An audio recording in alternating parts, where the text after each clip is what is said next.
Introduction. A discovery in the void. In the grim darkness of the far future, there exist horrors beyond counting. Wars rage across the span of 1,000,000 worlds, consuming entire generations in the flames of conflict that seems without end and without purpose. Empires rise and fall with the turning of centuries, their monuments ground to dust beneath the boots of conquerors who themselves will be forgotten in the fullness of time. This is the nature of the 41st millennium, a time when hope is a luxury few can afford, and mercy is a weakness that invites destruction. But even in such an age of darkness and despair, there are moments that stand apart from the endless parade of bloodshed and suffering. Moments of such profound strangeness that even the most hardened veterans of the long war must pause and acknowledge the galaxy's capacity to surprise. Such a moment occurs when two forces that were never meant to meet come crashing together in circumstances that no tactical genius could have predicted, no seer could have foreseen, and no rational mind could fully comprehend. This is a story of one such moment, a story of what happens when the most cunning and secretive of all the traitor legions encounters the most unpredictable and chaotic force in the galaxy. When the masters of deception meet the lords of destruction. When the serpents of the Alpha Legion find themselves entwined with the savage fury of the Ork. Whack! Deep in the void between stars, where the light of distant suns is little more than a scattered dusting of cold fire against the infinite black, a derelict vessel drifts in silence. Its hull bears the scars of battles fought centuries ago, the pockmarks of weapons fire long since cooled to the ambient temperature of deep space. The vessel's name has been scoured from its flanks, deliberately erased by hands that valued secrecy above all other considerations.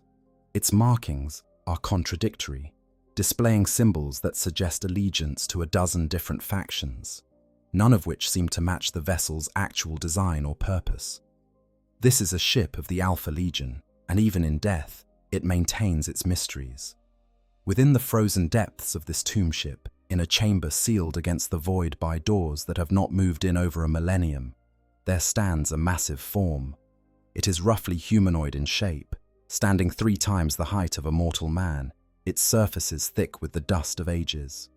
Frost has formed along its joints and weapon mountings, crystalline patterns that speak to the profound cold that has settled into this forgotten place. Where once there was the glow of active systems and the hum of contained power, now there is only silence and stillness, and the patient darkness of the void. This is a Dreadnought, a walking tomb that contains the preserved remnants of a warrior who should have died long ago. Within its armored sarcophagus, suspended in amniotic fluids that have grown stale with the passage of centuries, there rests what remains of a space marine of the Alpha Legion. His flesh is more machine than organic now, his consciousness a flicker of activity that barely registers against the sophisticated monitoring systems designed to sustain his fragile existence. He has been asleep for over 1,000 years, dreaming dreams that no mortal mind could comprehend, existing in a state between life and death that the Imperium would call blessed, and the forces of chaos might call tortured. The Alpha Legion has always been different from its brothers in treachery, where the World Eaters surrender to rage and the Emperor's children pursue sensation to its ultimate extremes, where the Death Guard embrace decay and the Thousand Sons seek forbidden knowledge. The Alpha Legion pursues something far more subtle. They are the masters of the long game, the architects of schemes that span centuries and touch every corner of the galaxy. Even their dreadnoughts are not simply weapons to be pointed at enemies and unleashed. They are assets to be deployed with careful consideration, pieces on a board so vast that only the Primarchs themselves could claim to see its full extent. This particular dreadnought was placed into slumber deliberately, positioned in this derelict vessel as part of a plan whose details have been lost to the very secrecy that the Alpha Legion prizes so highly. Perhaps it was meant to be recovered at some specific moment, awakened to fulfill a purpose known only to its masters. Perhaps it was intended as a failsafe, a weapon to be triggered by some distant event that would send signals across the void to rouse it from its centuries of slumber. Perhaps it was simply forgotten, one piece among thousands in a game so complex that even its players have lost track of all its moving parts. The Alpha Legion's motto is Hydra Dominatus, and like the mythical beast, the Legion has many heads. Strike one down, and two more rise to take its place. But even the Hydra can lose track of its own appendages when its body spans the breadth of a galaxy, and its consciousness is divided among tens of thousands of operatives, each believing themselves to be the center of some grand design. For 1,000 years, this dreadnought has drifted through the void, its vessel carried by the currents of gravity and the subtle push of solar winds. For 1,000 years, it has passed through space that has seen empires rise and fall, wars begin and end, heroes born, and legends die. The galaxy has changed in ways both profound and trivial during its slumber, yet the dreadnought remains unchanged, preserved in its frozen vigil like an insect trapped in amber. But nothing lasts forever, not even in the void between stars. Somewhere in the churning chaos of the galaxy, a wag is building. Orks beyond counting are gathering under the banner of a particularly ambitious war boss, their crude vessels spreading across space like a viridian stain, their appetite for war and destruction drawing them ever outward in search of new fights and new loot. Their fleet is a ramshackle collection of vessels stolen, captured, and crudely constructed from salvaged hulls and improvised components. It should not work. By any rational standard of engineering, these ships should have fallen apart centuries ago, their systems failing and their life support collapsing under the weight of orkish neglect and modification. But Orks do not operate according to rational standards. Their technology works because they believe it will work, powered by a gestalt psychic field that bends reality itself to accommodate their expectations. In the hands of any other species, the vessels of this wag would be death traps. In the hands of Orks, they are instruments of destruction that defy comprehension. And it is this wag, led by war boss Graka Moon Smasher of the Death Skulls clan, that is about to discover the derelict vessel containing the Alpha Legion dreadnought. The Death Skulls are looters without peer, scavengers who see every battlefield as an opportunity to acquire new and better equipment. They are superstitious even by Ork standards, painting themselves blue for luck and adorning their war gear with bones and skulls and trinkets that they believe will bring them fortune in battle. Their mech boys are particularly skilled at salvaging and modifying captured technology, taking the weapons and vehicles of their enemies and transforming them into distinctly orkish instruments of war. When their sensors detect the derelict vessel drifting in the void, the Death Skulls see only opportunity. They do not know what they have found. They do not understand the significance of the faded symbols on its hull or the meaning of the deliberately contradictory markings that adorn its surfaces. They see only metal and technology and the promise of valuable salvage that can be stripped down and repurposed for the glory of their wah. What happens next is a collision of two realities that should never have intersected. The cunning of the Alpha Legion meeting the brutal simplicity of Ork warfare, the patience of millennia encountering the impatience of a species that exists only for the moment, the carefully calculated schemes of master manipulators crashing against the unpredictable chaos of creatures who operate on pure instinct and aggression. This is the story of what happens when Orks capture an Alpha Legion dreadnought that has been asleep for 1,000 years. It is a story of awakening and violence, of confusion and dark purpose, of plans disrupted and new possibilities emerging from the wreckage of old designs. It is, in short, a story that could only happen in the grim darkness of the far future, where the only certainty is war and the only constant is change. The Alpha Legion. Serpents in the shadow. To understand what happens when Orks capture an Alpha Legion Dreadnought, one must first understand the Alpha Legion itself. This is no simple task, for the 20th Legion has made obscurity into an art form and deception into a way of life. Everything known about the Alpha Legion is suspect, every recorded fact potentially a deliberate fabrication designed to mislead and confuse. They are shadows within shadows, wheels within wheels, a conspiracy so vast and so deeply embedded in the fabric of reality that separating truth from falsehood becomes an exercise in futility. The Alpha Legion was the last of the 20 original Space Marine legions to be formally recognized by the Imperium during the Great Crusade. Their founding is shrouded in mystery, their early history a patchwork of contradictory accounts and deliberate obfuscation. Some records suggest they were created as a specialized force for covert operations, designed from their inception to operate in the shadows where other legions could not or would not go. Other accounts paint them as a conventional fighting force that only gradually developed their distinctive methods as they learned from the wars of the Great Crusade. What is known with reasonable certainty is that the Alpha Legion was led by a Primarch named Alfarius. But even this simple fact becomes complicated when one learns that Alfarius had a twin brother named Omegon, creating a unique situation among the Primarchs. Two identical beings, indistinguishable in appearance and manner, sharing command of a single legion. This duality would become central to the Alpha Legion's identity, a physical manifestation of their philosophy of misdirection and deception. The twins cultivated this ambiguity deliberately, appearing together or separately as circumstances required, sometimes claiming to be the same individual and other times acknowledging their dual nature. They encouraged their legionaries to adopt similar practices, with individual Marines claiming the identity of their Primarchs at various times.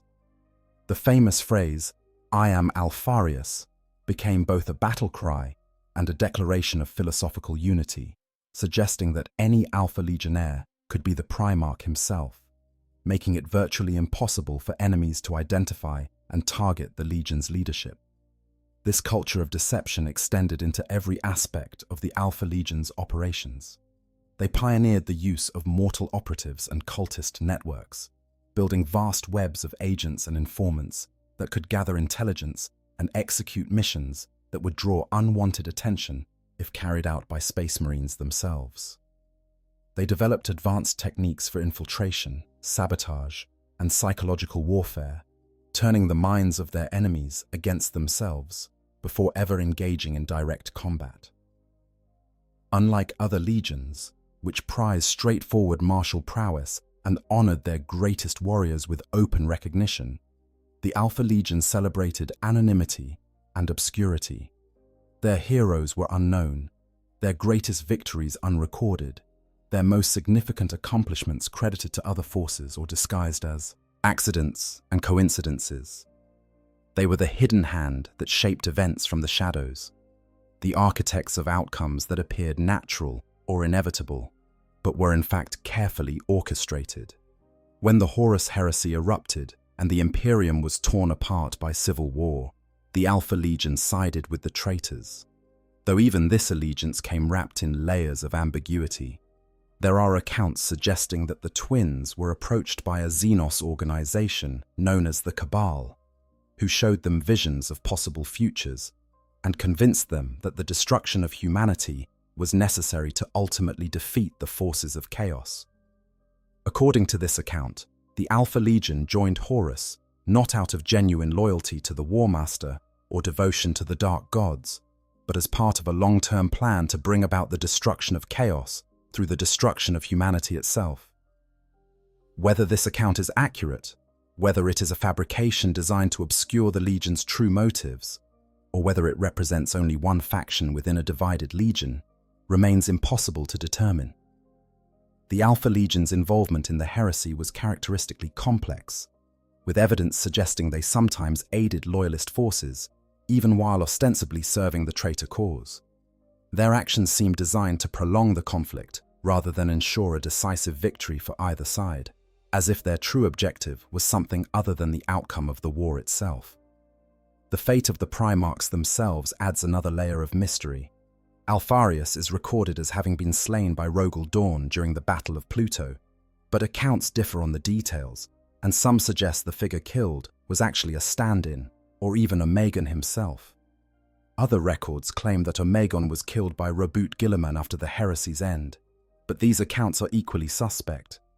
The Alpha Legion has always been comfortable with the death of its Primarchs, real or fabricated, and some within the Imperium believe that one or both twins survived to continue guiding their legion from the shadows. In the 10,000 years since the heresy, the Alpha Legion has continued its enigmatic existence. Unlike other traitor legions, they rarely retreat to the Eye of Terror, preferring to operate throughout the galaxy disguised among loyal populations and corrupted institutions. Their war bands strike without warning and disappear without trace, their objectives often unclear even to those who fight them. They have been implicated in planetary rebellions, cult activities, unexplained deaths of important officials, and sudden collapses of defense networks, but direct proof of their involvement remains elusive. Their relationship with chaos is similarly ambiguous. Some Alpha Legion warbands appear genuinely devoted to the Dark Gods, their members bearing the marks of mutation and corruption that come from centuries of exposure to warp energies.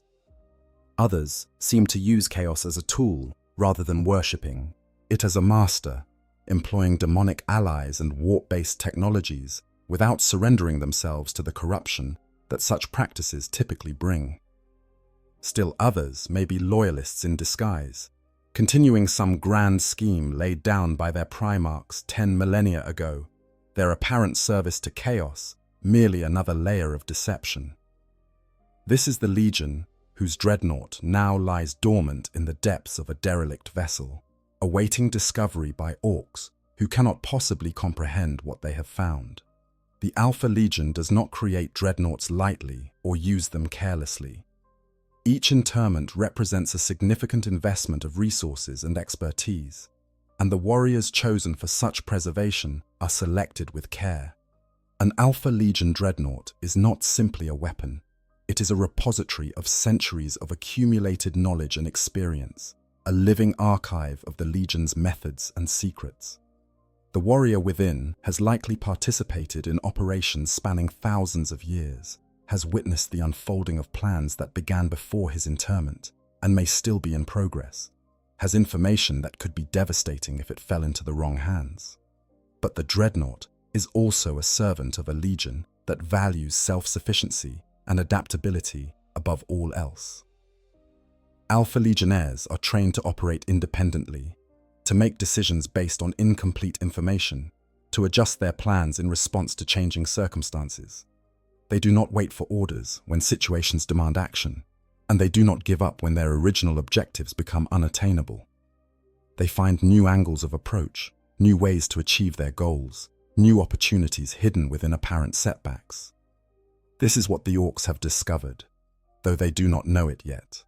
Not simply a machine to be looted and repurposed, but a consciousness that has been shaped by millennia of operating in the shadows. A mind that has spent lifetimes calculating odds and manipulating outcomes. Even after 1,000 years of slumber, even in the depths of whatever dreams or darkness has occupied its consciousness during that long sleep, the warrior within the Dreadnought remains Alpha Legion to its core. And the Alpha Legion always has a plan. The nature of Dreadnought, slumber. To understand what awakens within the frozen tomb of the derelict vessel, we must first understand what it means for a space marine to sleep within a Dreadnought sarcophagus. This is not rest as mortals know it. This is not the recuperative darkness that allows biological minds to process their experiences and repair their worn tissues.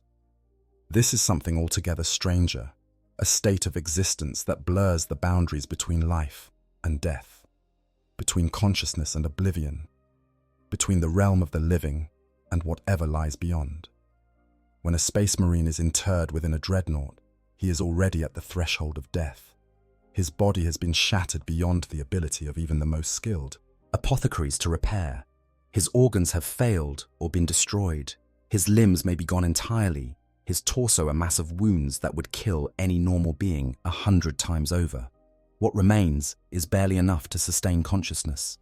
A brain, portions of a spinal column, perhaps fragments of other organs that stubbornly refuse to cease their function. This remnant of a warrior is placed within the armored sarcophagus at the heart of the Dreadnought, immersed in amniotic fluids that sustain what little organic matter remains. Countless cables and neural interfaces penetrate what is left of his flesh, connecting his failing nervous system to the machine that will become his new body.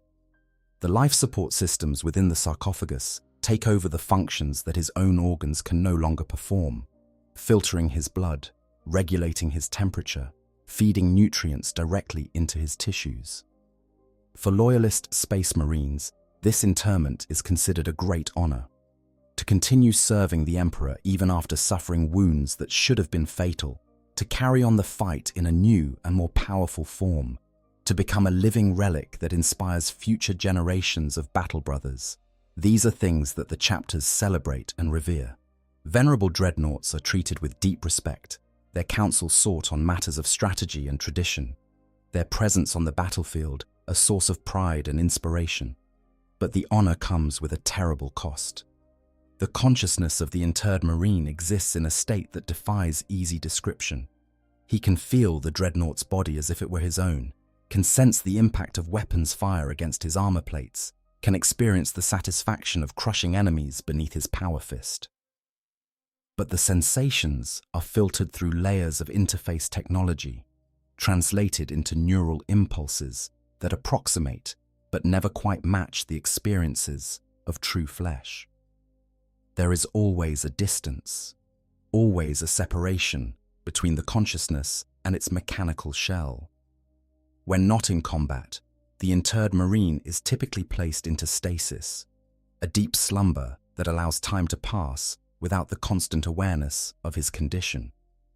This is a mercy in many ways, for the alternative is to spend centuries trapped in sensory deprivation, feeling nothing and experiencing nothing except the cold awareness of one's own entombment. But the sleep of stasis is not natural sleep, and it does not provide the rest that organic minds require. Many dreadnought pilots describe their slumber as a void, an absence rather than a presence. There are no dreams, no sense of time passing, no connection to anything beyond the boundaries of the sarcophagus. When they are awakened, it is as if no time has passed at all. Yet they are immediately aware that everything has changed. Decades or centuries have elapsed while they slept, and the galaxy they remember no longer exists as they knew it. Battle brothers, who were young warriors when last they fought, are now ancient veterans or long since dead. Campaigns that were underway have concluded, their outcomes already part of history. The chapter itself may have changed, its doctrines and traditions evolving in ways that seem strange and unfamiliar.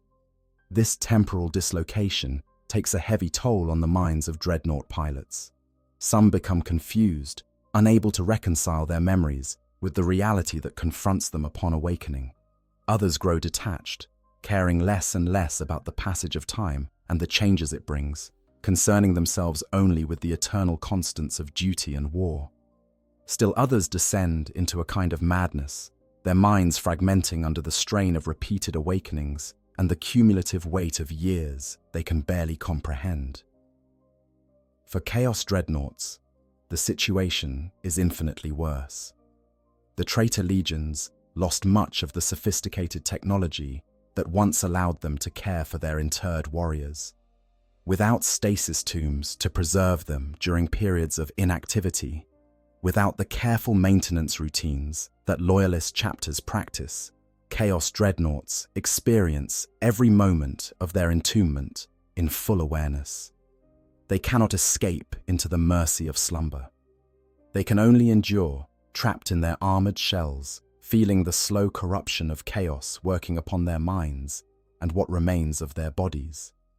This is why Chaos Space Marines view interment within a dreadnought as a punishment rather than an honor. To be sealed within a sarcophagus is to be condemned to an eternity of suffering, aware of every passing moment, subjected to the constant whispers of the warp and the gradual erosion of sanity that comes from prolonged exposure to chaos energies. Many chaos dreadnoughts are completely insane, their pilots having lost all connection to reality, existing only as engines of rage and destruction that must be chained and contained between battles lest they turn upon their own forces. The Alpha Legion, characteristically, occupies a middle ground in this spectrum of suffering. Their relationship with chaos has always been ambiguous, and they have maintained more of their original technology than many other traitor legions. Their dreadnoughts are not typically subjected to the full horror of constant awareness, though neither do they enjoy the sophisticated stasis capabilities of loyalist chapters. They exist in a kind of twilight state, sometimes sleeping, sometimes wakeful, their periods of rest irregular and incomplete. The Alpha Legion Dreadnought that the Orks have discovered has been in a form of slumber for over 1,000 years, but it has not been a peaceful rest. The vessel's power systems have fluctuated over the centuries, sometimes providing enough energy for full stasis, and sometimes dropping to levels that allow only partial suspension. The pilot has experienced periods of awareness interspersed with periods of oblivion, creating a fragmentary experience of time that even he cannot fully piece together. During his periods of awareness, he has felt the void around him, the silence of a vessel without crew or active systems. He has felt the slow decay of his physical form within the sarcophagus, the gradual failure of components that can no longer be maintained or replaced.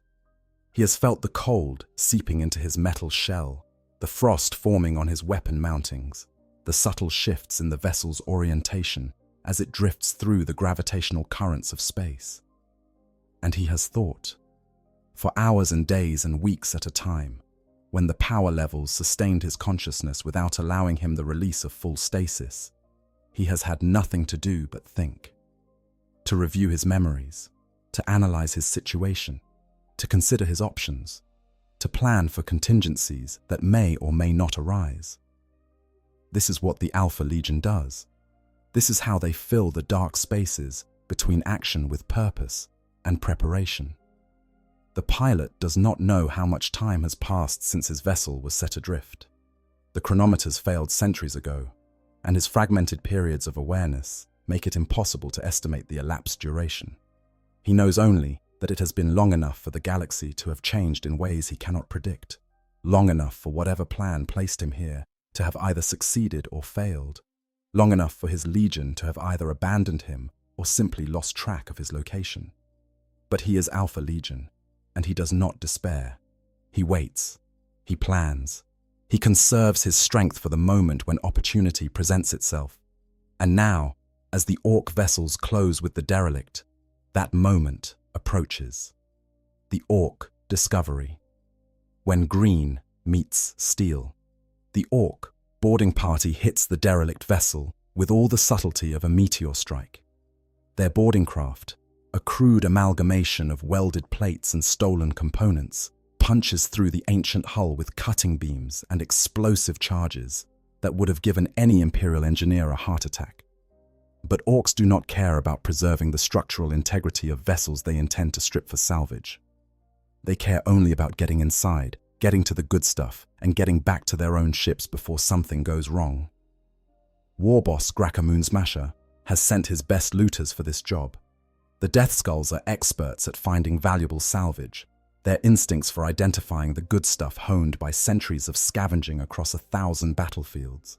They pour through the breach in the hull with an enthusiasm that borders on religious fervor, their eyes darting through the darkness in search of weapons and technology, and shiny bits that can be pried loose and carried back to the fleet. The vessel's interior is dark and cold and filled with the dust of ages. Emergency lighting died centuries ago, leaving only the beams of crude Ork flashlights to illuminate the corridors. Frost covers every surface, a crystalline layer that cracks and crumbles beneath. Heavy Ork boots. The air is thin and stale, barely breathable even for creatures as hardy as orcs, and several of the smaller Gretchen servants begin gasping and wheezing before their larger masters order them to keep moving. The lead mech boy, a particularly cunning orc named Grotznaga, pushes through the mob of looters with his Auspex scanner held before him like a talisman. The device is a hodgepodge of Imperial, Ork, and possibly Tau technology, cobbled together from a dozen different sources, and held together by faith as much as solder. It beeps and chirps as it detects power signatures ahead, faint readings that suggest something in this tomb ship is still drawing energy. The orcs follow the signal deeper into the vessel, their excitement building with every step. Power signatures mean active systems. Active systems mean valuable technology, and valuable technology means teeth that can be traded for bigger guns and better vehicles. They push through sealed doors with brute force and cutting tools, not bothering with the access codes that might have opened them more elegantly. Why pick a lock when you can simply tear it apart? They find the chamber almost by accident. The door is different from the others they have encountered. It is heavier, reinforced with materials that resist their cutting tools and seem almost to push back against their attempts to breach it. The orcs redouble their efforts, their competitive natures refusing to accept that any door could defeat them. They bring in heavier equipment, industrial cutters and plasma torches, and eventually a set of crack grenades that they really should have saved for more important targets. The explosion tears through the door and rocks the entire section of the vessel. Several orcs are thrown from their feet, and one unfortunate Gretchen is crushed beneath a falling structural beam. But when the dust clears and the orcs pick themselves up, they find themselves staring into a chamber unlike anything they have seen before. The room is a shrine of sorts, though to what deity or purpose the orcs cannot comprehend. Strange symbols cover the walls, painted in pigments that still seem to glow faintly, despite the millennia that have passed since their application. Cables and conduits line the floor, converging on a central pedestal where the massive form of the Dreadnought stands silent and still. For a moment, even the orcs are quiet. There is something about the scene that gives them pause, some primal instinct warning them that they have found something dangerous. The Dreadnought is covered in frost and dust, its surfaces dull with age and neglect, but there is an undeniable presence to it. Even in dormancy, even after 1,000 years of silence, it radiates a kind of potential that the orcs can sense on an instinctive level. Then Grotznaga breaks the spell with a whoop of excitement. "Now that's what I call loot," he shouts, his voice echoing through the chamber. "Look at the size of it. It's even bigger than a death dread." The other orcs surge forward, their momentary hesitation forgotten in the rush of greed and excitement. They swarm around the Dreadnought, their hands reaching out to touch its frozen surfaces, their eyes measuring its weapons and armor with the practiced assessment of career scavengers. One orc, bolder than the rest, climbs up onto the Dreadnought's leg and begins prying at a panel with his bare hands. "Careful, you git," Grotznaga shouts. "We gotta get this back to the ship in one piece. It's worth more teeth than any of you lot will ever see." The mech boy is already calculating the potential of this find. A walker this size, with weapons this impressive, could be modified into something truly devastating. With the right additions, the right orcifications, it could become a centerpiece of the WAG, a symbol of Death Skull ingenuity and larceny that would make other clans green with envy. Warboss Graka Moonsmasher would reward Grotznaga handsomely for such a prize.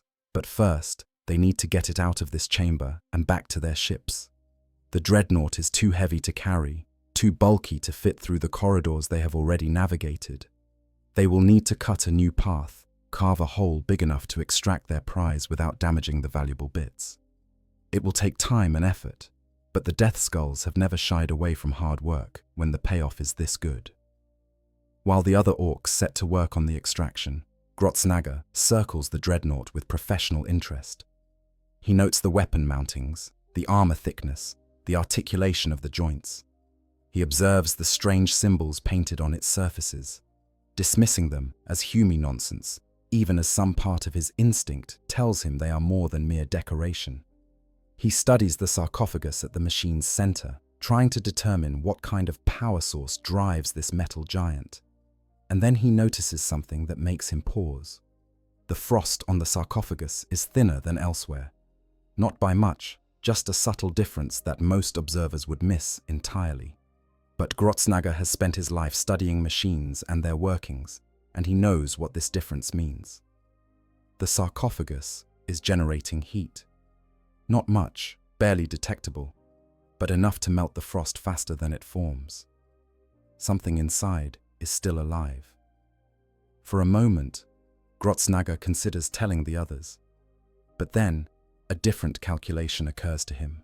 If there is something still functioning inside this machine, something that can be activated or controlled, that knowledge is valuable. More valuable, perhaps, than the machine itself. Whoever controls the secret controls the machine, and whoever controls the machine controls a significant portion of the WAG's combat power. This is not an unusual thought for an Ork. Ambition and treachery are fundamental aspects of Ork society, even among the close-knit Death Skulls. Every mech boy dreams of rising to become a big mech. Every big mech dreams of becoming important enough to challenge the war boss himself. If Grotznaga can figure out how to control this metal giant, he will be in a position to make himself very important indeed. The Death Skulls have a particular appreciation for such thinking. They are a clan built on the principle that anything can be acquired if one is clever enough and bold enough to take it. Their blue-painted faces and bone-adorned armor mark them as looters without peer, scavengers who see opportunity where others see only wreckage. Among such a clan, the Ork who can claim the biggest and most impressive piece of salvage commands instant respect and considerable influence. Grotznaga has always aspired to such influence. He has spent his career accumulating knowledge and tools, building a reputation as a mech boy who can fix anything and build weapons that actually work most of the time. But he has always been overshadowed by others, always one step behind the mech boys, who had better connections or more impressive finds. This Dreadnought could change everything. This single discovery could elevate him from competent underling to indispensable asset. The risk is considerable. If the thing inside the machine turns out to be dangerous, if it cannot be controlled, Grotznaga could find himself on the wrong end of weapons he cannot match. But risk is simply part of being an Ork. Those who avoid risk never achieve anything worth having. Those who embrace risk either rise to greatness or die entertainingly, and either outcome is preferable to a life of mediocrity. So instead of alerting the others, he says nothing about what he has observed.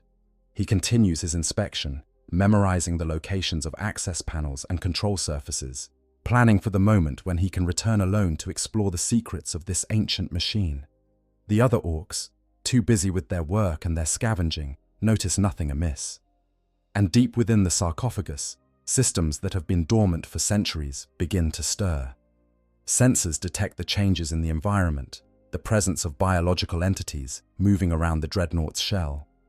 Analytical subroutines, operating at the most basic level of consciousness, begin processing the sensory data and formulating preliminary assessments. The warrior within has not yet awakened, not fully, but he is becoming aware that something is happening, that his long vigil in the void is coming to an end. The dreams that have occupied his sleeping mind begin to fragment, reality seeping in through the cracks in his dormant consciousness. Soon, very soon, he will wake. And when he does, the Orks will learn that some things are not meant to be looted. Mech boys at work, tinkering with terror. The Ork fleet has withdrawn to a nearby asteroid field, a natural harbor where they can anchor their vessels and begin the serious work of examining their prize. The derelict vessel has been towed along with them, its hull now bristling with Ork, modifications and improvised airlocks. Boarding parties have stripped it of everything valuable, leaving only the shell and the chamber containing the Dreadnought, which has been too difficult to extract without risking damage to the machine itself. War boss Grakamoon Smasher has taken personal interest in the find. A massive Ork, Even by the standards of his kind, Graka earned his title by literally punching a small moon out of orbit during a particularly enthusiastic whack several decades ago. He is not a subtle creature, but he has enough cunning to recognize the potential of the machine his mech boys have discovered. A walker that size, properly modified, could be the centerpiece of his forces, a symbol of Death Skull's supremacy that would draw more orcs to his banner and crush anyone who dared to stand against him. "Get it working!" he orders Grotznaga, his voice carrying the absolute authority that comes from being the biggest and meanest orc in the fleet. "I don't care how. Make it stomp, make it shoot, make it crump the enemy. If you can't do that, you ain't much of a mech, are ya?" Grotznaga grunts acknowledgement and sets to work. He has assembled a team of the best mech boys in the fleet, specialists in vehicle modification and weapon integration. They approach the Dreadnought with the eager anticipation of children presented with a new toy, their tools already buzzing and sparking as they prepare to tear into the machine's systems. But the Dreadnought is unlike anything they have worked on before. Its technology is far more sophisticated than the crude orc machinery they usually modify, more advanced even than most of the Imperial equipment they have looted over the years. The access panels resist their tools. The internal systems are protected by security measures that seem almost sentient in their responses, and the overall design incorporates elements that the mech boys simply cannot comprehend. Days pass, then weeks. The mech boys make progress in fits and starts, managing to penetrate the outer layers of the machine's systems only to be stymied by the complexity of what lies beneath. They learn to activate certain functions, to access limited aspects of the Dreadnought's capabilities, but the core systems remain locked behind barriers they cannot breach. The sarcophagus at the machine's center is particularly impenetrable, sealed by mechanisms that resist every attempt at forced entry. The frustration this causes drives some of the mech boys to desperate measures. One attempts to bypass the security systems by physically cutting through the sarcophagus casing, only to be driven back by automated defense systems that very nearly kill him. Another tries to overload the power systems, hoping that a reset might clear whatever protocols are preventing access, but succeeds only in triggering a cascade failure that takes days to repair. A third, convinced that the machine spirit within the Dreadnought simply needs to be properly appeased, begins performing orcish rituals over its surface, banging drums and shouting prayers to Gork and Mork in the hope that sufficient devotion will unlock the secrets they seek. None of these approaches work. The Dreadnought remains stubbornly uncooperative, its secrets locked away behind barriers that seem almost malicious in their effectiveness. The mech boys begin to wonder if perhaps this prize is not worth the effort, if the metal and weapons could be stripped and repurposed for more tractable projects. But Warboss Graka Moon Smasher will not hear of abandoning the project. He has seen the Dreadnought's potential, has imagined himself striding into battle with such a machine at his side. His reputation is now tied to making this thing work, and Warboss reputations are not easily set aside. Those who fail to deliver on their promises tend to find themselves replaced by more capable subordinates, often violently. Grotznaga has not shared his suspicion that something living remains within the sarcophagus. He tells himself that he is waiting for the right moment, gathering more information before making his revelation. But in truth, he is afraid. There is something about this machine that unsettles him, something that speaks to instincts older and deeper than his orcish nature. The other mech boys have noticed his unease, though they interpret it as frustration with the technical challenges rather than genuine fear. They mock him behind his back, whispering that he is losing his touch, that a younger and more capable mech should take charge of the project. These whispers reach Grotznaga's ears and add urgency to his work. If he cannot produce results soon, he will be displaced, and all his dreams of using this discovery to advance his position will come to nothing. In desperation, he decides to attempt something that orcs rarely do. He decides to try communicating with the machine. This is not as strange as it might sound. Orcs believe that all machines have spirits, personalities that must be appeased and understood if the machine is to function properly. When an Ork vehicle breaks down, the mech boy responsible will often shout at it, threaten it, and occasionally beat it with a wrench until it starts working again. This is not mere superstition. In a galaxy where the WAG field can make red vehicles go faster and painted flames can actually increase engine temperature, the power of belief is a genuine force. But communicating with a spirit is different from shouting at an engine. It requires a kind of openness, a willingness to listen as well as speak. Grotznaga finds a quiet moment when the other mech boys have retired to rest, and he approaches the Dreadnought alone, his tools left behind, his intentions as peaceful as an Ork can manage. "Right, Den," he says, his voice low enough that only the machine can hear. "I know you're in there. I can feel it. So here's the deal.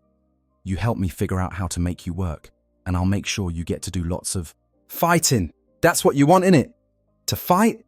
All the big metal gits want to fight. So let's work together, yeah?" The chamber is silent. The Dreadnought stands motionless, showing no response to the Ork's words. Grotznaga waits, his patience stretching thinner with each passing moment, until finally he gives up with a grunt of disgust. "Fine, Den. Be that way. But when I figure out how to open you up and get to the worky bits inside, you'll wish you'd been more friendly." He turns to leave, and that is when the voice speaks. It comes from the Dreadnought's external speakers, systems that the mech boys had assumed were damaged beyond function. The voice is a mechanical rasp, distorted by centuries of disuse and the limitations of equipment that was never designed to handle the language it is now attempting to reproduce. But the words are clear enough. "You speak of fighting," the voice says. "Tell me of the enemies you face. Tell me of the war you wage. Tell me everything." Grotznaga freezes, his heart hammering in his chest with a fear he would never admit to feeling. He turns slowly, facing the Dreadnought with eyes that are suddenly very wide. The machine has not moved, has shown no external sign of activity, but the air in the chamber has changed somehow, charged with a presence that was not there before. "You..." Grotznaga's voice cracks, and he has to swallow before he can continue. "You're awake." "I am aware," the voice corrects.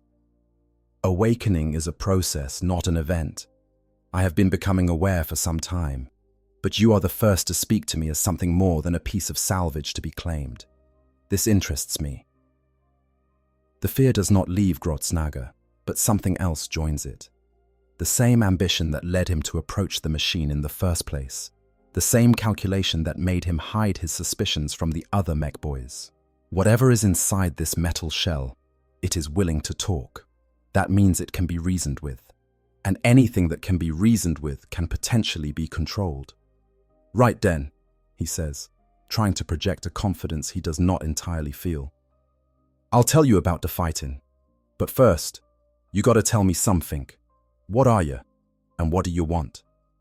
A sound comes from the speakers. It takes Grotznaga a moment to realize that it is laughter, dry and mechanical and deeply unsettling. The Dreadnought finds his question amusing. "What am I?" the voice repeats. "I am a ghost in a shell. I am a weapon that remembers being a man. I am a servant of powers you cannot comprehend, and a player in games that have been running since before your species could count beyond its fingers." The optical sensors on the Dreadnought's head suddenly glow with dim red light, indicators of systems coming online after centuries of dormancy. The massive form shifts slightly, frost cracking and falling from its joints as servos that have not moved in a millennium begin to stir. "As for what I want," the voice drops lower, taking on a quality that Grotznaga can only describe as hungry. "I want to know everything. I want to understand the situation I find myself in. I want to assess my options and calculate my opportunities." The Dreadnought's head turns, the movement slow and careful, as if testing the limits of its own mobility. The red optical sensors fix on Grotznaga with an intensity that makes him take an involuntary step backward. And then the voice concludes, I want to use you and your kind to achieve objectives that you will never understand. Tell me, little orc, are you willing to be used, if the using brings you power and glory beyond your dreams? Grotznaga stands frozen, caught between fear and ambition, between the instinct to run and the drive to seize opportunity wherever it presents itself. Every orc knows the basic equation of power. You use or you are used, you dominate or you submit. This machine is offering a partnership that could elevate him beyond anything he has ever imagined. But the partnership comes with a price. Servitude to a creature whose motives are completely opaque, whose allegiances are utterly unknown, whose power is terrifyingly obvious. In the end, the decision is not difficult. Grotznaga is an orc. He was born to fight and kill and seize whatever he can from a galaxy that offers nothing to those who do not take it. If this machine can help him become powerful, he will accept its help.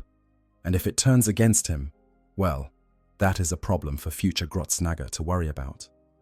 Yeah, he says, his voice steadier now, his fear giving way to the familiar comfort of ambition. Yeah, I'm willing. Let's make a deal, you and me. Let's see what happens when we work together. The mechanical laughter comes again, longer this time, and somehow even more unsettling. Excellent, the voice says. Then let us begin. There is much work to be done, and time, as I have learned, is never as infinite as it seems. The Awakening. 1,000 years of darkness. The consciousness within the sarcophagus has been climbing toward wakefulness through layers of darkness that feel like ocean depths. Each layer brings more awareness, more sensation, more memory of what it means to exist. For so long, there was nothing but the void, the absence of all input that allowed his mind to turn inward and lose itself in recursive loops of analysis and speculation. Now, stimuli are returning, information flowing in through sensors that have reactivated after centuries of dormancy. He remembers. He was called Vendas. That was his name once, before the Alpha Legion took him and remade him in their image. Before Alfarius himself placed a hand on his shoulder and told him that names were merely tools, identities merely masks to be worn and discarded as circumstances required. Before he learned to answer to a dozen different names, to be anyone and no one as the mission demanded. He remembers the battles, the covert operations that destabilized entire planetaries, governments without a single shot fired, the assassinations that looked like natural deaths, the infiltrations that lasted years, building networks of agents and informants who never knew whom they truly served. He remembers the complexity of Alpha Legion operations, the wheels within wheels, the plans nested inside other plans, like the layers of a never-ending puzzle. He remembers the wound. It came during an operation that was supposed to be routine, a simple intelligence-gathering mission on an Imperial world that the Alpha Legion had been observing for decades. Something went wrong, a variable that had not been anticipated, a response that exceeded all projections. The details are hazy, fragmented by trauma and the passage of time, but he remembers the explosion that tore through his position, the sensation of his body coming apart, the cold certainty that he was dying. And then he remembers waking in the sarcophagus, the first awareness of his new existence, the realization that he would never again feel the ground beneath his feet or the weight of a weapon in his hands, that his body was now metal and ceramite rather than flesh and bone, that his senses came from sensors rather than organs. The despair that followed was immense, but it did not last. The Alpha Legion does not indulge in despair. They adapt. They overcome. They find new ways to achieve their objectives, regardless of circumstances. Vendas took stock of his new condition and began the process of accepting it, of learning how to use his mechanical form as effectively as he had once used his biological one. He served in several more operations before he was placed into this long sleep. He does not know why the Legion chose to set him adrift in a derelict vessel at the edge of explored space. He was given no explanation, no indication of what purpose his dormancy would serve. This was not unusual. Alpha Legionnaires are expected to trust that their commanders have reasons for their orders, even when those reasons are not shared. The Hydra has many heads, and not every head needs to know what the others are doing.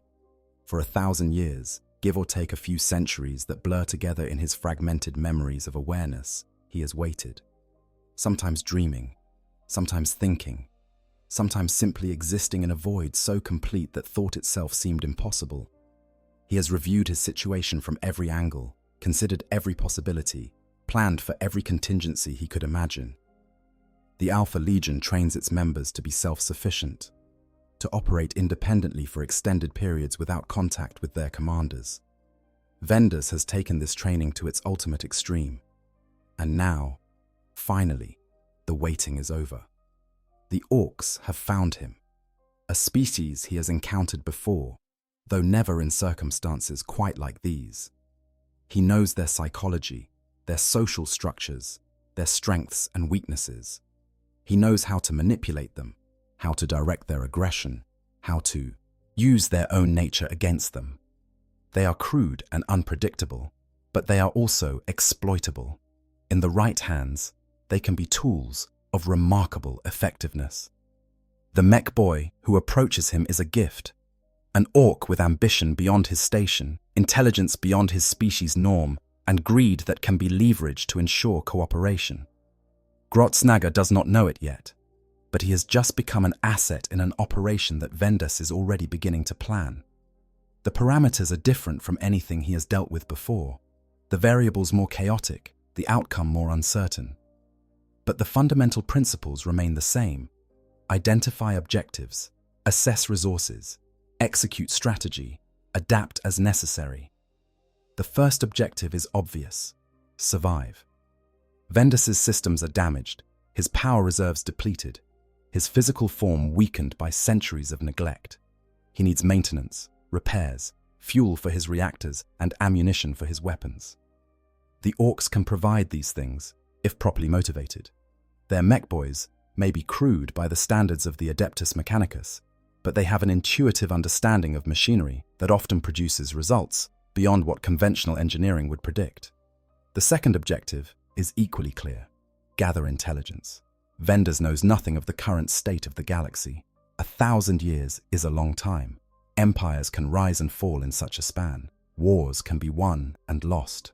The grand schemes that were in motion when he was placed into dormancy may have concluded in any number of ways.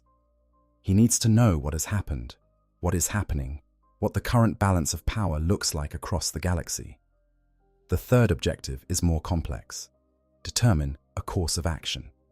Vendas is Alpha Legion. His loyalty is to the Legion, to the mission, to the ineffable purposes that his Primarchs set in motion 10,000 years ago.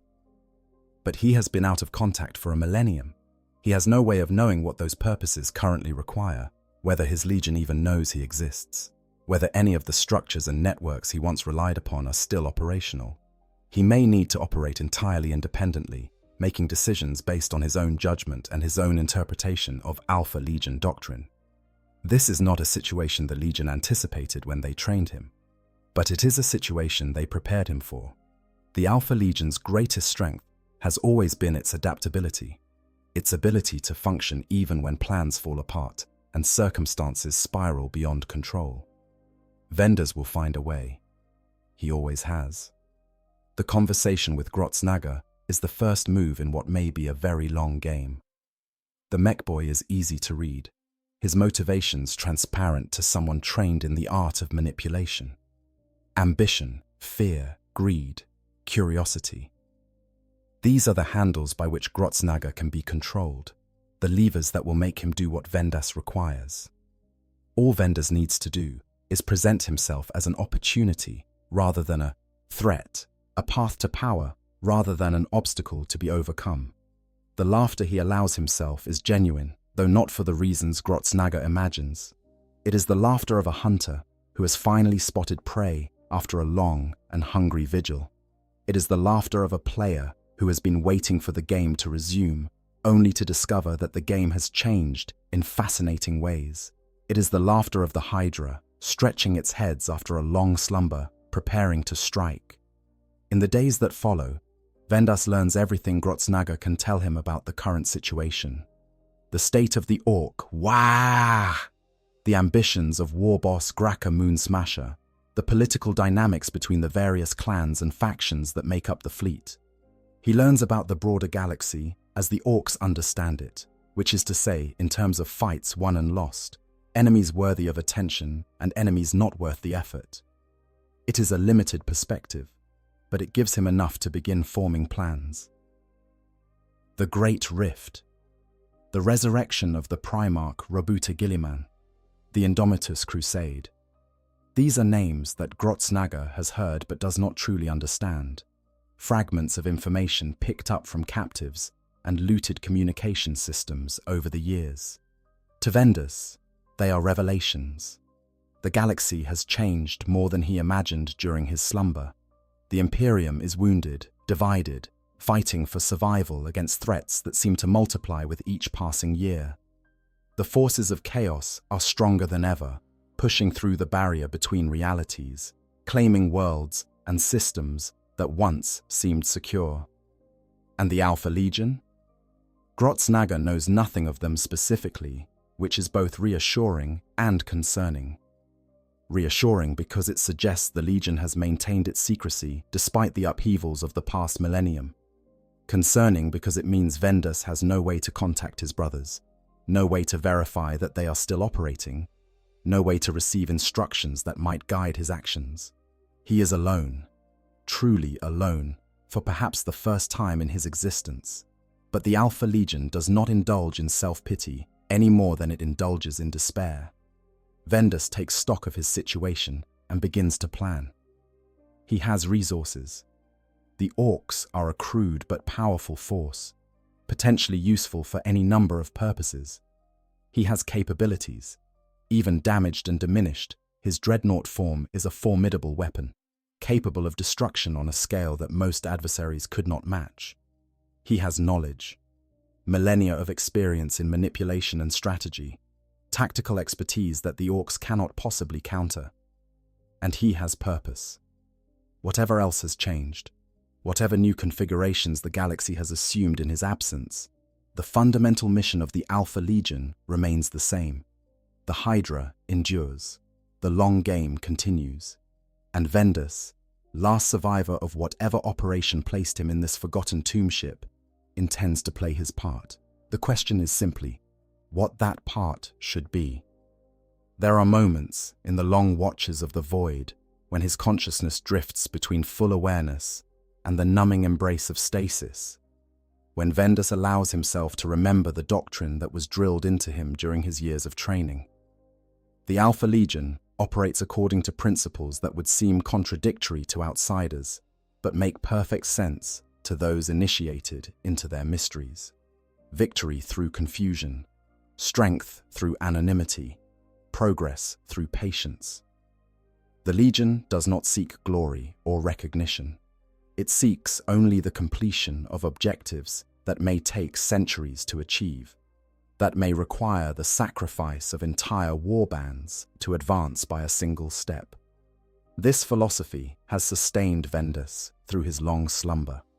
It will sustain him through whatever challenges await. He is not merely a weapon to be pointed and fired. He is a thinking being, capable of assessing situations and making decisions based on his own judgment. The Alpha Legion trusts its members to act appropriately when circumstances demand action, even in the absence of specific instructions. This trust has been earned through rigorous selection and training, through missions that test adaptability and initiative, through the constant reinforcement of Legion values across thousands of years of war. Vendas knows what the Alpha Legion would want him to do in this situation, even without explicit orders. Survive, gather intelligence, build networks, create opportunities, wait for the moment when action becomes possible, and then act with decisive force. These are the principles that guide every Alpha Legionnaire, the foundation upon which all their complex schemes are built. The Orks represent a resource. Crude and unpredictable, yes, but powerful and plentiful. If they can be directed, if their natural aggression can be channeled toward useful purposes, They become tools that can accomplish objectives no single operative could achieve alone. The Alpha Legion has never been too proud to use whatever materials are available, however unlikely those materials might seem. So Vendus will use the Orks. He will direct them against targets that serve his purposes. He will gather intelligence from their conquests and build networks among their ranks. And when the time comes, when the opportunity presents itself, he will act. The Hydra always acts when the moment is right. The question is simply what that part should be. Chaos meets the WAG.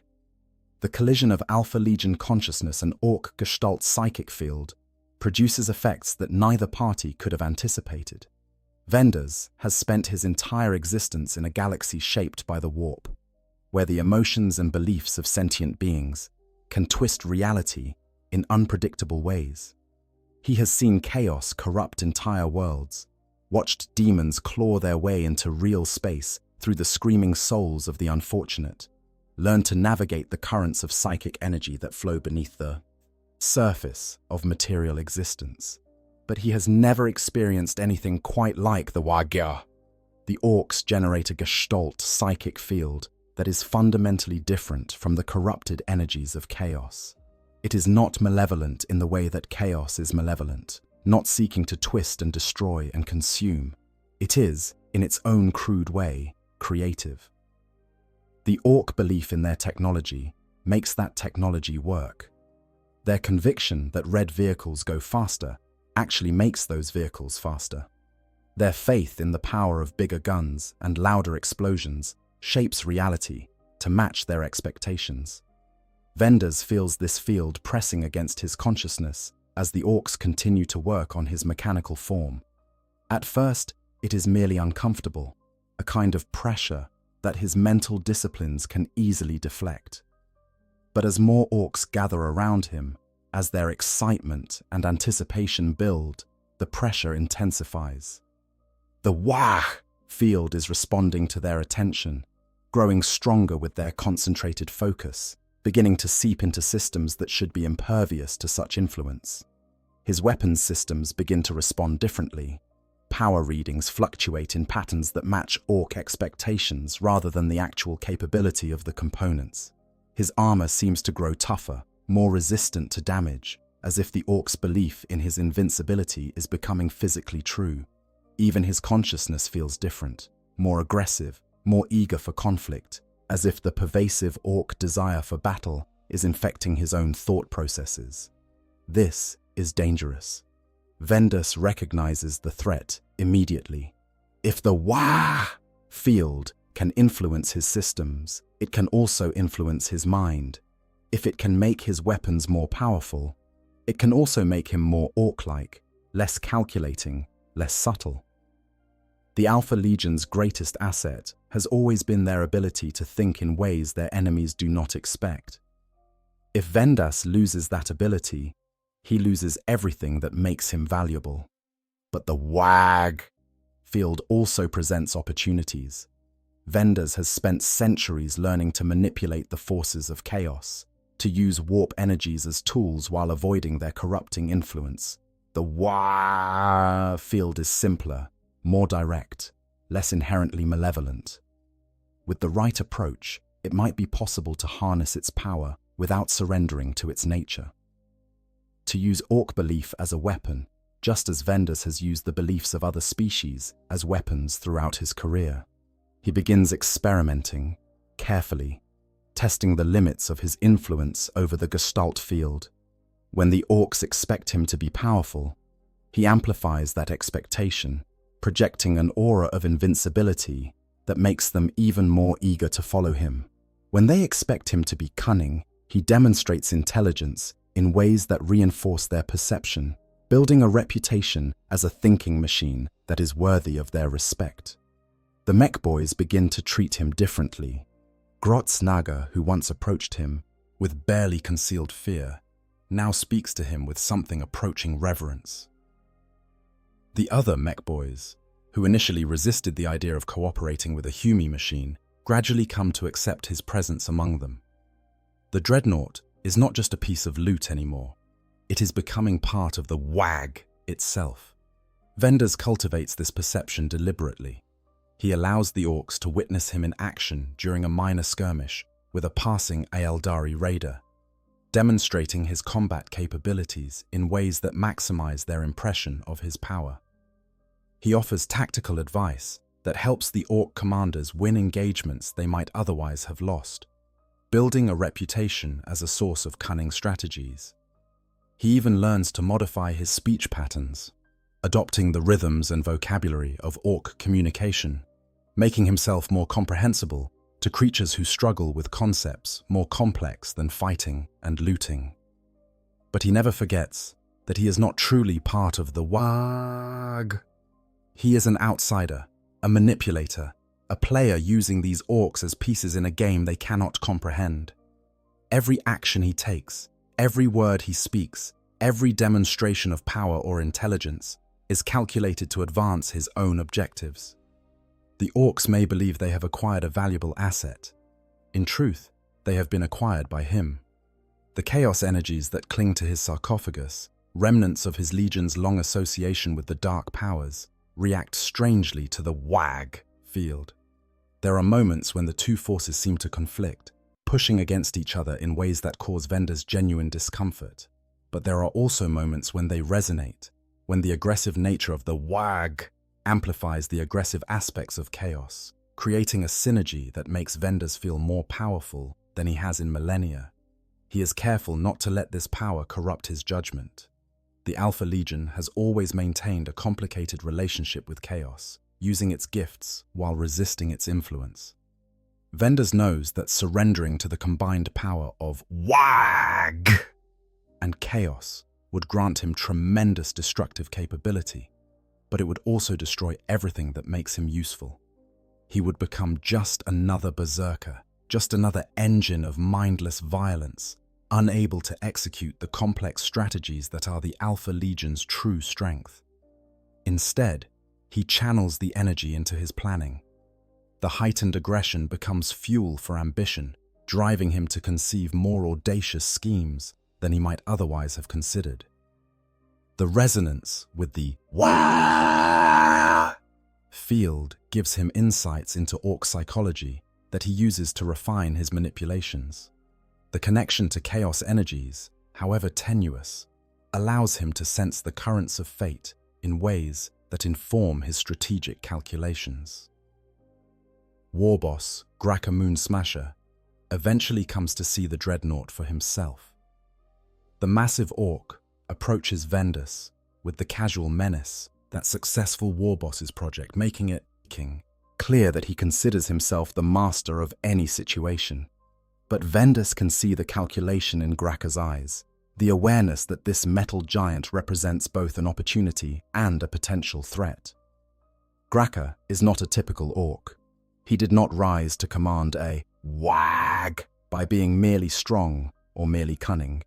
He possesses that rare combination of physical dominance and tactical awareness that marks the most successful warbosses in Ork history.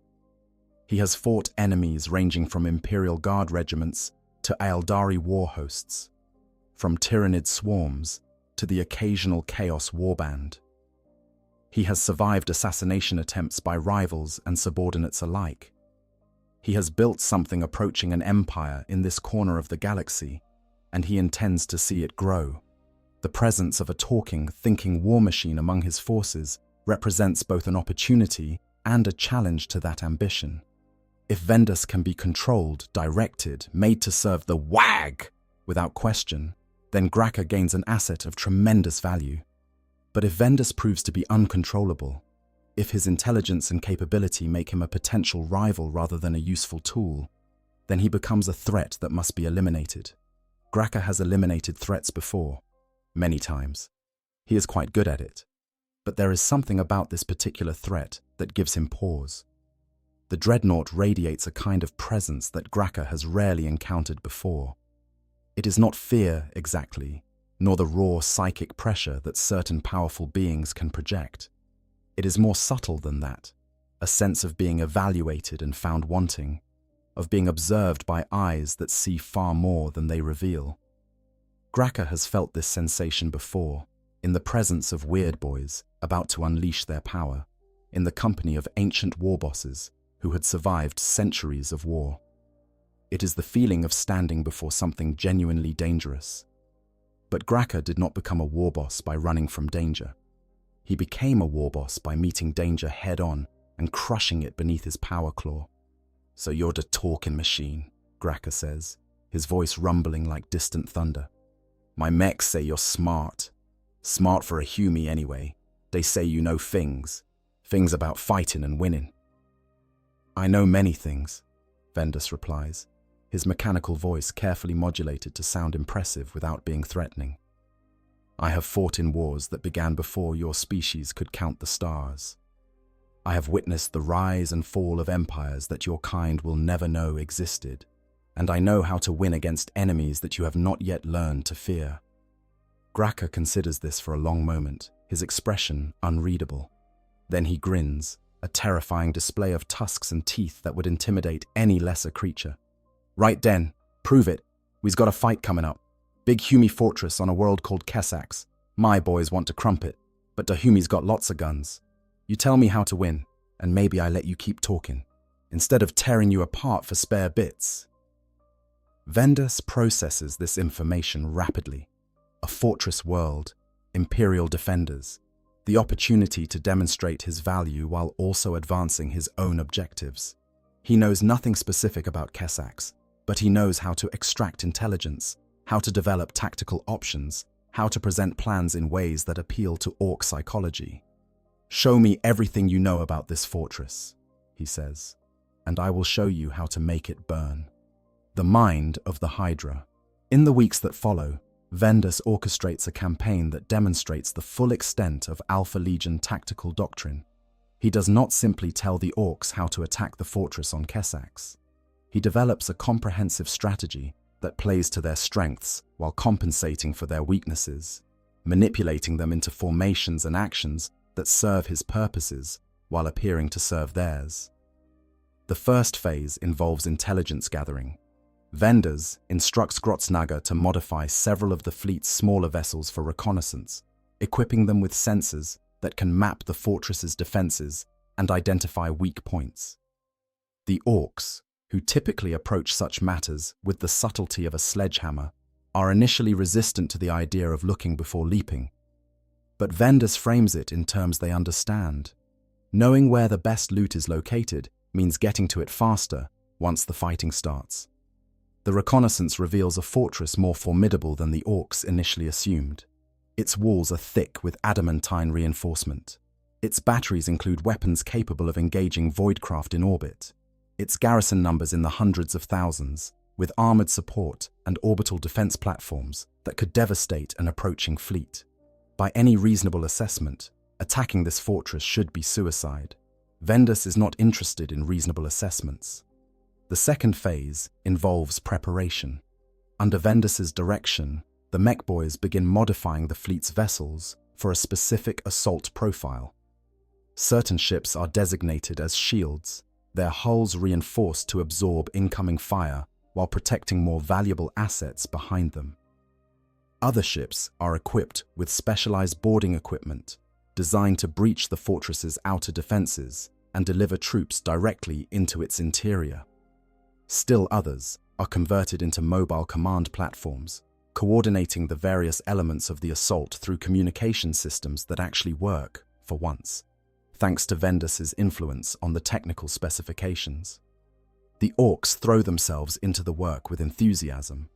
They do not understand the strategic purpose behind all these modifications, but they understand that each change makes their ships more killy, and that is enough for them. Warboss Graka Moonsmasher watches the preparations with growing respect for the Dreadnought, who seems to know exactly what needs to be done. The third phase is the assault itself. The Ork fleet drops out of warp on the edge of the Kesax system, arranged in the formation Vendus specified. The shield vessels are positioned at the front, absorbing the initial barrage from the orbital defense platforms, while the rest of the fleet advances behind them. Losses are heavy, but they are losses the WAG can afford, the expenditure of vessels that were already marked for this purpose.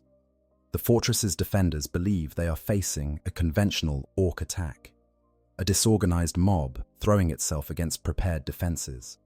They deploy their forces accordingly, concentrating their firepower on the obvious approach vectors, preparing for the grinding battle of attrition that Ork invasions typically become. They do not expect what happens next.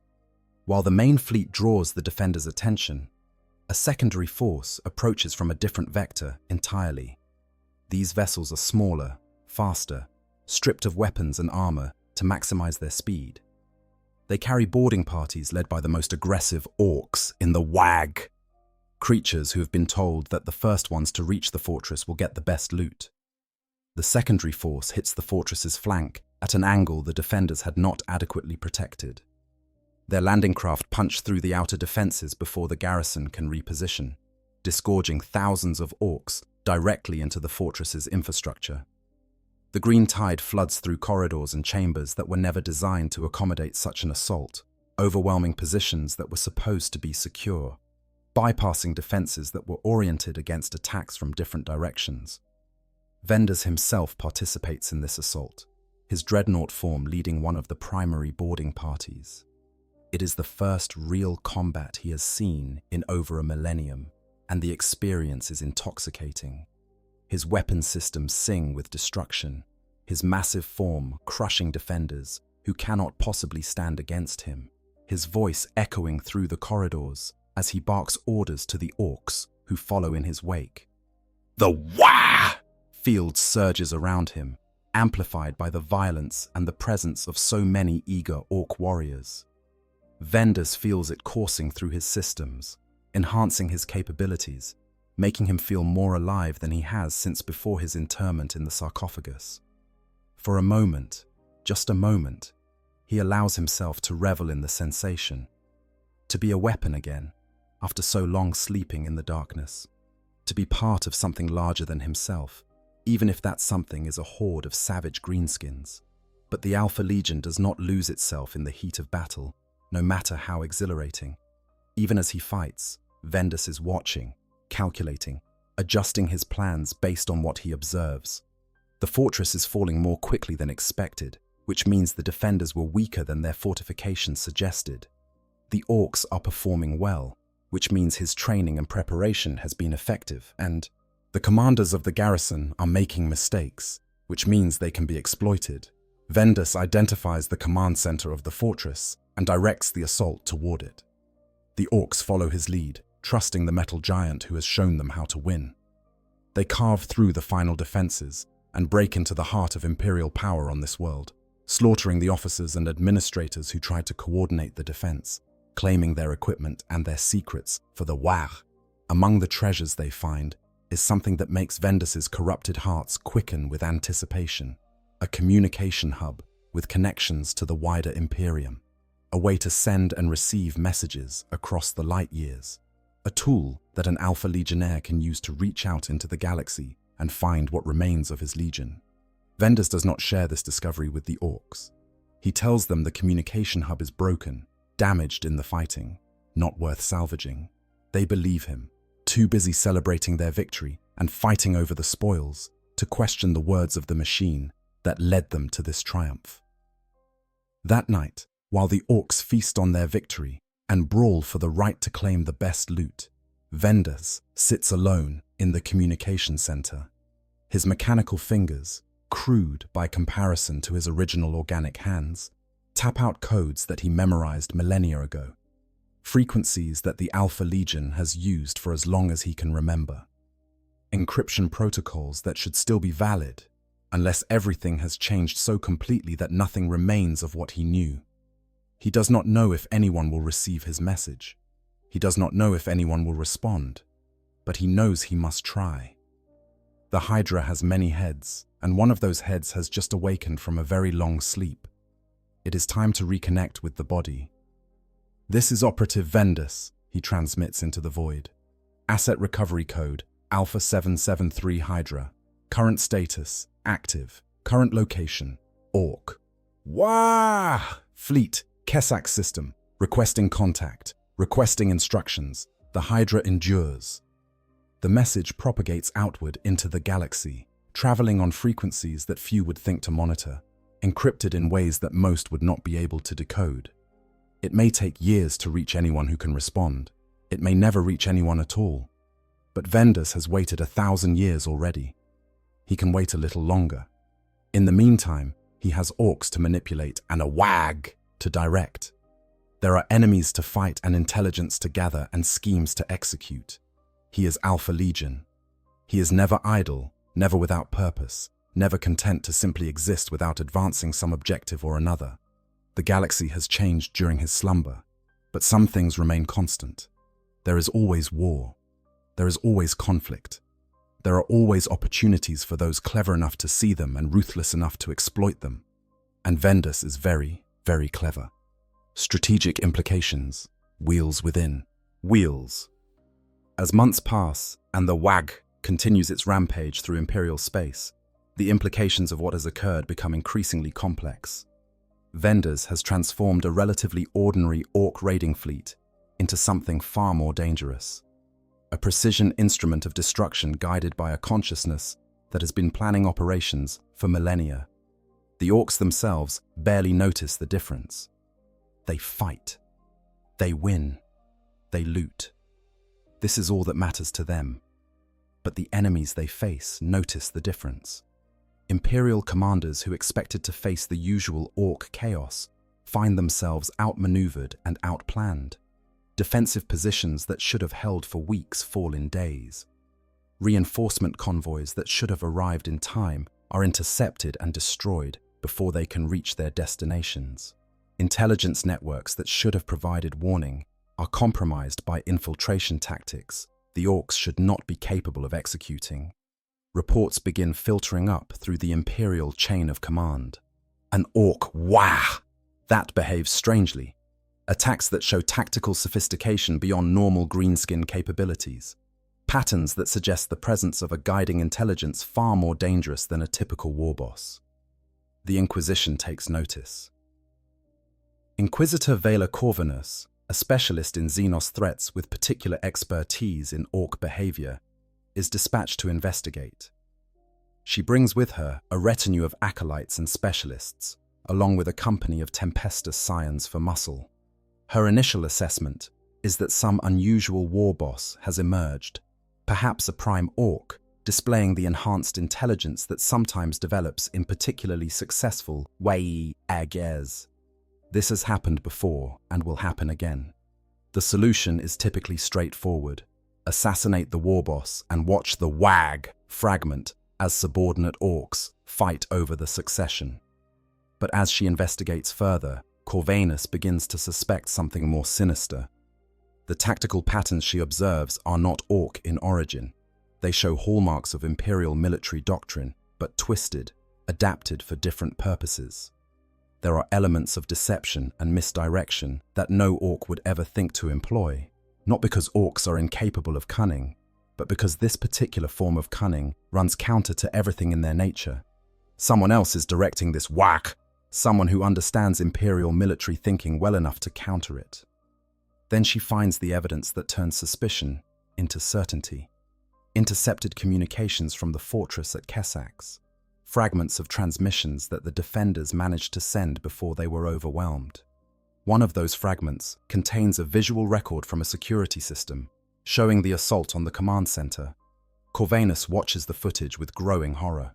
Orks flood through the corridors, as expected. They are led by a massive walker, clearly Xenos modified, but of Imperial origin. The shape is familiar.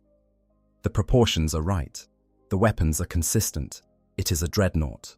Not an Ork Death Dread or Killer Khan.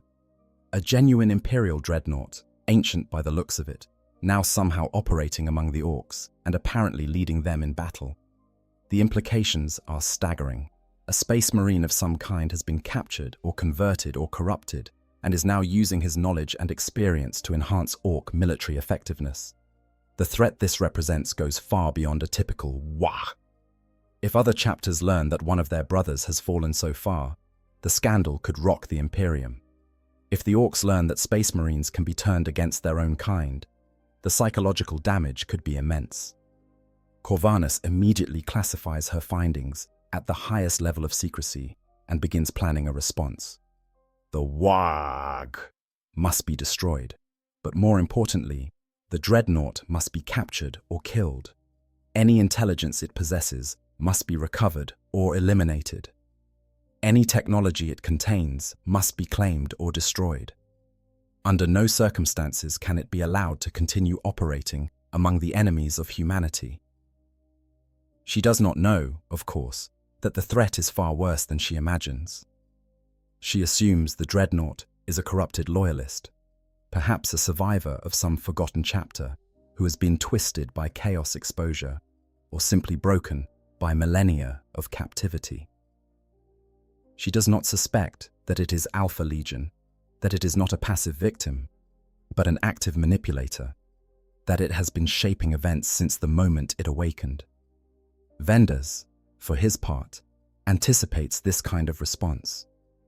He knows the Imperium. He knows how it reacts to threats it does not understand. Investigators will come. Inquisitors will probe. Assassins will be dispatched. The machinery of imperial paranoia will grind into motion, focusing its considerable resources on eliminating the anomaly that his presence represents. He is not concerned. The Alpha Legion has been evading imperial investigations for 10,000 years. A single Inquisitor, no matter how capable, poses no particular threat to someone who has been playing this game since before her ancestors were born. But he is aware of the danger, and he takes precautions accordingly. Under his direction, the Wah begins to change its pattern of behavior. Instead of continuing in a single direction, it splits into multiple forces, each capable of operating independently. Some of these forces are genuine threats, continuing the rampage of destruction that has characterized the campaign so far. Others are decoys, designed to draw attention away from Vendas himself. Still others are probes, reaching out to test Imperial defenses and gather intelligence about the response being organized against them. Vendas himself moves between these forces regularly, never staying in one location long enough to be tracked. He maintains communication with Grotznaga and the other mech boys who have become his primary tools, but he limits his direct involvement in combat, reducing the chances that someone will observe him and report his presence.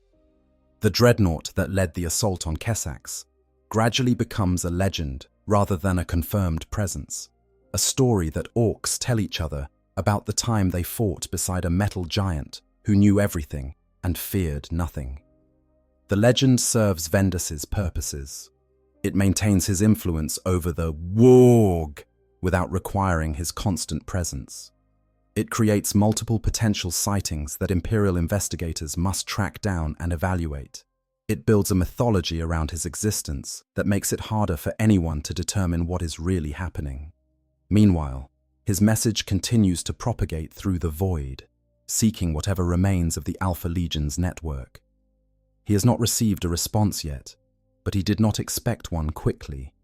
The Legion operates on timescales that would drive ordinary beings mad.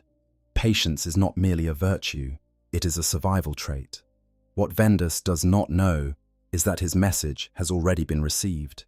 Deep in the Ultima Segmentum, in a hidden chamber aboard a vessel that appears in no Imperial or Chaos registry, a communications system crackles to life. The message from Kessax is decoded and analyzed and passed up through layers of Alpha Legion hierarchy that have survived and adapted across 10 millennia of war and chaos. Eventually, it reaches a figure who wears the armor of a Chaos Lord, but carries himself with the calm assurance of someone who has been playing this game since before the Horus Heresy. He reads the message, considers its implications, and begins to formulate a response. The Hydra has remembered one of its lost heads. It is time to bring that head back into the fold, or if necessary, to sever it completely. Either way, the situation at Kessax represents an opportunity that the Alpha Legion cannot afford to ignore. The wheels within wheels begin to turn. Conclusion. The endless game. The story of the Alpha Legion Dreadnought and the Ork, whack, continues to unfold across the stars, its ultimate outcome uncertain and its implications far-reaching. What began as a chance discovery has become something far more complex, a nexus of conflicting interests and hidden agendas that touches on some of the deepest mysteries of the 41st millennium. For the Orks, the situation remains relatively simple. They fight, they loot, they follow the directions of the metal giant who seems to know how to win battles, and they do not ask too many questions about where that knowledge comes from. War boss Graka Moon Smasher has seen his WAG grow from a minor raiding force to a major threat, and he credits much of that growth to the tactical guidance provided by the Dreadnought his mech boys discovered. As long as the victories continue, he is content to let the machine play whatever games it chooses. Grotznaga has risen to become the foremost mech boy in the fleet, his position secured by his special relationship with the Dreadnought. He has learned much from working with Vendas, not just about technology, but about the art of manipulation and the value of thinking ahead. These lessons have made him more dangerous than a typical Ork mech boy, more capable of long-term planning and strategic calculation. Whether this represents a genuine evolution in his capabilities, or simply the influence of the WAG field responding to his expectations, is a question that even vendors cannot definitively answer. For the Imperium, the WAG has become a priority threat that demands significant resources to contain. Inquisitor Corvanus continues her investigation, gradually piecing together the truth about the Dreadnought at the heart of the Greenskin forces. Her reports have triggered responses from multiple Imperial institutions, including the Death Watch and several Space Marine chapters, who have taken particular interest in the possibility of a corrupted battle brother operating among Xenos. But the Imperium is vast and slow, its attention divided among countless threats that demand immediate response. The WAG is dangerous, yes, but it is one danger among many. Resources that might be committed to its destruction are needed elsewhere. Fighting Tyrannid hive fleets and chaos invasions and the 1,000 other enemies that press against the borders of humanity's domains. The response, when it comes, may be too little and too late. For Vendas himself, the situation has evolved into something far more interesting than mere survival. He has proven that he can operate independently, that he can adapt to circumstances that his training never anticipated, that he can turn even the most chaotic variables into tools for achieving his objectives. The Orks who believe they have looted a valuable piece of technology are themselves being looted, their raw power and aggression channeled toward purposes they cannot comprehend. And somewhere in the void, the Alpha Legion is moving. The message from Kesax has activated protocols that have been dormant for centuries, drawing the attention of operatives who may or may not recognize Vendas as a legitimate member of their legion. The response, when it arrives, could take many forms. Vendas might be welcomed back into the fold, his initiative praised and his efforts supported. He might be tested, his loyalty verified through challenges designed to reveal any corruption or deviation from Legion doctrine. Or he might be eliminated, deemed too unpredictable or too compromised to be trusted. The Alpha Legion does not take chances with assets that have been out of contact for a millennium. Whatever happens next, it will be part of a plan, even if that plan exists only in the minds of commanders whose names Vendas has never learned and whose faces he has never seen. This is the nature of life in the 41st millennium. There are no simple outcomes, no clean resolutions, no moments where the story comes to a satisfying end and everyone lives happily ever after. There is only the endless war, the eternal struggle for survival and dominance, the constant churning of events that produces new crises faster than old ones can be resolved. But there are also moments of meaning, glimpses of purpose in the chaos, opportunities for those clever enough and ruthless enough to seize them. Vendas has found such an opportunity in the most unlikely of places, among creatures that should have been nothing more than sources of salvage and target practice. He has turned a chance discovery into a position of significant power, a platform from which he can project influence across a substantial portion of the galaxy. Whether that power serves the Alpha Legion's ancient purposes or only Vendas's personal ambitions is a question that may never be definitively answered. In a legion where deception is the highest virtue and truth is a commodity traded only when it serves tactical purposes, the distinction between personal and organizational goals often becomes meaningless. The Hydra has many heads, and each head has its own mind, its own motivations, its own interpretation of what the Legion's purpose truly is. Vendas is just one head among thousands, one consciousness among the countless operatives and agents and infiltrators who carry the Legion's banner into battle in a galaxy where that banner is never displayed openly. But he is a head that has survived 1,000 years of isolation, a head that has maintained its sanity and its purpose through circumstances that would have broken lesser beings, a head that has proven, once again, that the Alpha Legion endures where others would have perished. Hydra Dominatus. The game continues. The wheels keep turning, and somewhere in the darkness between stars, a dreadnought that should have been forgotten leads Orks into battles they should never have won, all in service to purposes that only the Hydra itself can truly understand. Consider what has been accomplished here. A single Alpha Legionnaire, awakening after a millennium of dormancy to find himself among creatures who should have been nothing but enemies, has transformed his situation from apparent disaster into genuine opportunity. He has taken control of forces that could have killed him without a second thought. He has built networks of influence among beings who barely understand the concept of loyalty. He has reached out across the stars to reconnect with a legion that may or may not remember his existence. This is what the Alpha Legion does. This is why they remain a threat after 10,000 years of war, after the destruction of their primarchs, or perhaps not, after the fragmentation of their legion into countless independent warbands. They adapt, they overcome. They find ways to achieve their objectives regardless of circumstances, turning obstacles into opportunities and enemies into unknowing tools. The Orks, who believe they discovered a valuable piece of salvage, will never understand how completely they have been manipulated. To them, the Dreadnought is a strange but useful ally, a source of tactical wisdom that has led them to victories they could not have achieved alone. They do not see the web of influence that Vendas has woven through their ranks, the subtle changes he has introduced to their behavior, the ways he has shaped their wah to serve purposes beyond simple conquest and looting. And perhaps that is for the best. The Orks are happier not knowing. They get to fight, they get to win, they get to loot the bodies of their enemies and celebrate their triumphs with the raucous abandon that defines Ork culture. The philosophical implications of their situation are beyond their interest and beyond their comprehension. For the Imperium, the threat continues to grow. Every world that falls to the wah strengthens its forces and extends its reach. Every Imperial response that fails to eliminate the threat expends resources and reveals defensive weaknesses.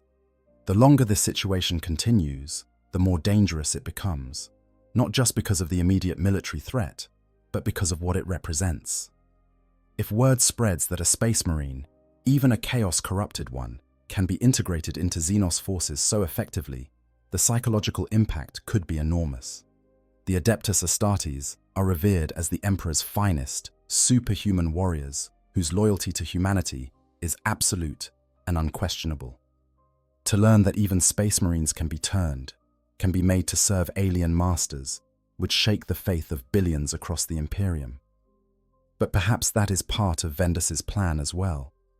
The Alpha Legion has always understood the power of information, the way that knowledge can be weaponized against those who possess it. Perhaps he intends to be discovered. Perhaps he wants the Imperium to know what has happened here, to spread fear and uncertainty through the ranks of those who believe themselves immune to such corruption. Or perhaps not. With the Alpha Legion, certainty is impossible. Every apparent truth may be a deception. Every obvious conclusion may be a misdirection. They exist to confuse and manipulate, to ensure that even their enemies never know what is really happening until it is far too late to change the outcome. This is what happens when Orks capture an Alpha Legion Dreadnought that has been asleep for 1,000 years.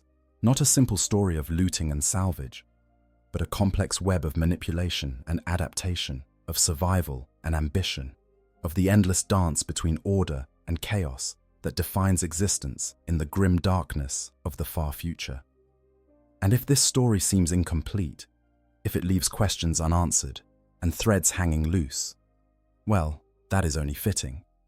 The Alpha Legion never reveals everything. They never show their full hand. They never let anyone see all the pieces in motion, not even those who tell their stories.